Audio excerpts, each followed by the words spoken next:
સવારે ઉઠીને કરો આ 5 કામ, દુર્ભાગ્ય થશે દૂર. સવારે આંખ ખુલતા જ પોતાના હાથની હથેળી જોવો અને બોલો, કરાગ્રે વસતે લક્ષ્મી, કર મધ્યે સરસ્વતી, કર મૂલે તું ગોવિંદા, પ્રભાતે કર દર્શનમ.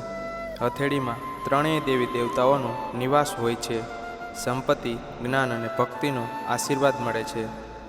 નંબર 2, પથારી પરથી ઉતરતા પહેલાં ધરતી માતાને સ્પર્શી પ્રણામ કરો. આ કરવાથી ધરતીનો આશીર્વાદ મળે છે અને નકારાત્મકતા દૂર થાય છે. નંબર 3, સૂર્યોદય પહેલાં ઉઠો. સ્નાન કર્યા બાદ તાંબાના લોટામાંથી સૂર્યદેવને જળ અર્પણ કરો. આ કાર્ય ઉર્જા, તેજ અને આરોગ્ય આપે છે.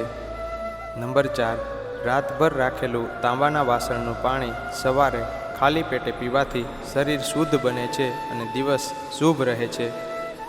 નંબર 5, ઘરના મુખ્ય દરવાજા પર ગંગાજળનો છંટકાવ કરો.